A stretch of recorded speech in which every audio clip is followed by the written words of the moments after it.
అందుకే మేడం గారి గురించి బాగా తెలుసు. ఎందుకంటే నేను అమ్మ అనడానికంటే మేడం అంటున్నాను. ఎందుకంటే చాలా మంది మేడం మేడం అనే అంటున్నారు. నాకు అది చాలా కొత్త పదం. ముందుగా నేను యాక్చువల్ ఒక విషయం షేర్ చేసుకోవాలి మీతో. మేము యాక్చువల్గా చాలా ఫ్యామిలీ టైం ఉంటుంది మాకు, యాక్చువల్గా పర్సనల్ లైఫ్ చాలా ఉంటుంది కదా. అందులో మేము వెకేషన్ కూడా వెళ్తాము. ఈవెన్ వెకేషన్ టైంలో 8 o'clockకి ఫోన్ వస్తుంది మా మదర్కి. ఓకే, ఆ టైంలో కూడా తను అటెండ్ చేసి దాన్ని గైడ్ చేస్తుంది అనమాట. సో యాక్చువల్లీ తను ఆ ఫ్యామిలీ టైంని కూడా పక్కన పెట్టి ప్రొఫెషనల్ టైంకి వాల్యూ ఇవ్వడం చూసి నేను చాలా ఆశ్చర్యపోతాను. ఎందుకంటే నేను పనిచేస్తున్న రంగంలో మాకు అలాంటి ఎథిక్స్ అలాంటిది మేము ఫాలో అవ్వడం చాలా తక్కువ అనమాట. సో అలాంటిది మీకు రెస్పాన్సిబిలిటీ ఎక్కువ ఇవ్వడం చూసి నాకు చాలా ఆశ్చర్యం అవుతుంది. దాన్ని నేను చాలా హ్యాపీ ఫీల్ అవుతాను. దాని నుంచి నేను నేర్చుకోవడం కూడా చాలా ఉంది. ఎందుకంటే నేను started so I'm just 35. So ఇంకా నేను 25 years ఇలాగే చేయాలి.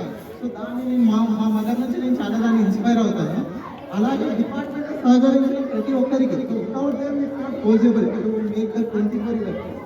నేను యాక్చువల్గా నేను 20 years పనిచేస్తాను అనుకోవడం నేను అనుకోవడం లేదు. నేను పని చేయగలను ఇలాంటి. అలాగే గ్రామస్తులు ప్రతి ఒక్కరికి పేరు పేరున మా కుటుంబం నుంచి ధన్యవాదములు. సో ఈ కార్యక్రమం అనేది మా కుటుంబానికి చాలా పెద్ద విషయం యాక్చువల్గా. సో దాన్ని నేను ఆస్వాదిస్తున్నాను ప్రస్తుతానికి. So I'm very much thankful and ధన్యవాదాలు. Thank you very much. ఇక్కడికి వచ్చిన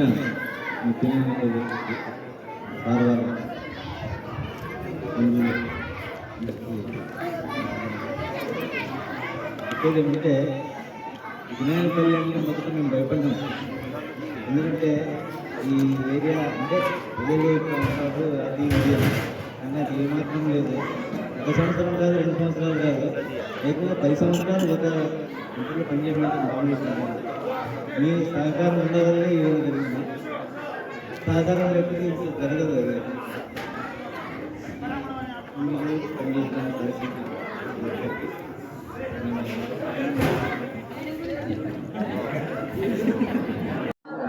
అదేం లేదు.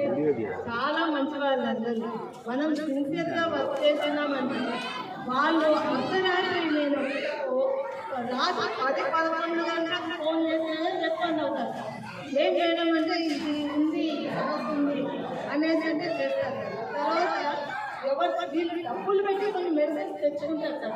రాపించుకుంటే తెచ్చుకుంటే పక్కగా వ్యక్తి హౌస్ బాగలేదంటే పలానా దివ్యస్థానం దగ్గర ఉంది, లేకపోతే అప్పుడప్పుడు ఉమ్మాయి దగ్గర ఉంది, ఆ పోయి తెచ్చుకోండి వేసుకోండి అంటే వాళ్ళు అవైలబుల్ లేదు.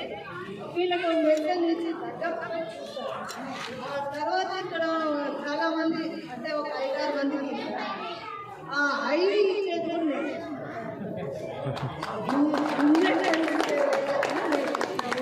వీళ్ళు బాగా చేసుకుంటారు సార్.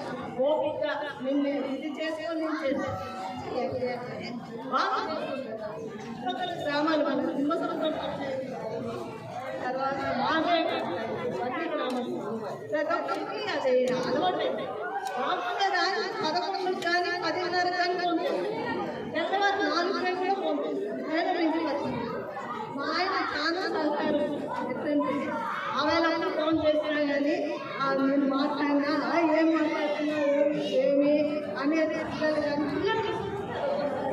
ఎక్కడైనా పోయినప్పుడు కూడా ఫోన్ వస్తే ఏంటమ్మా ఎంతసేపు నువ్వు కానీ మా ఆయన ఒకసారి కూడా డ్యూటీ పని చేయాలి.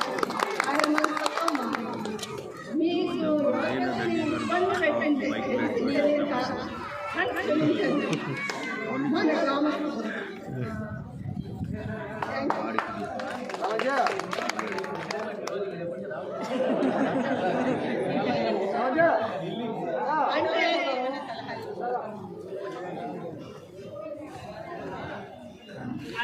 అంటే ఇప్పుడు మా గ్రామంలో సమస్య ఏమంటారు పాల రేటు దానివల్ల పశువుల్ని పెంచుకోవాలా బాగా ఉన్నాయి. అట్లాంటి తగ్గింది. తర్వాత దానా అడుగుతారు. ఇంతకుముందు ఎస్సీ కాంపోనెంట్ వస్తే బాగుంటుంది. మా డాక్టర్ గారు జనరల్గా పెట్టారని పెట్టాం సార్. పెట్టాము టీఎంఆర్ బాగా షాప్ పెట్టద్దంటే ఎక్కడ లేదంటే 10 గ్రామంలో 20 షాప్ పెట్టద్దు. చాలా సార్ మనం పిలుస్తాను రాత్రి 9 ఫోన్ చేస్తా ఆలోచించాను ఈవేళ ఫోన్ చేస్తే ఎట్లా సార్ ఏమైనా అనుకుంటారేమో లేదు సమస్య వస్తే ఏదైనా బాగలేదంటే ఎవరైనా ఫోన్ చేయడము మీ సలహా ప్రకారం కూడా నేను ట్రీట్మెంట్ ఇవ్వడము చేస్తాము. తర్వాత ఏంటంటే ఖచ్చితంగా తెచ్చుకొని వేసుకోవాలప్ప వేసిందే నేను బాగా ఉంటుంది వ్యవస్థలో నో అనుకుంటున్నాను తెచ్చుకొని చేశాను. ఇదే సహనాలు ఈ తర్వాత వచ్చే స్టాఫ్ కూడా మేము ఇవ్వాలి ఖచ్చితంగా ఇస్తేనే మన గ్రామంలోకి ఇంకోరు బాగా వచ్చి సేవలు అందిస్తారు.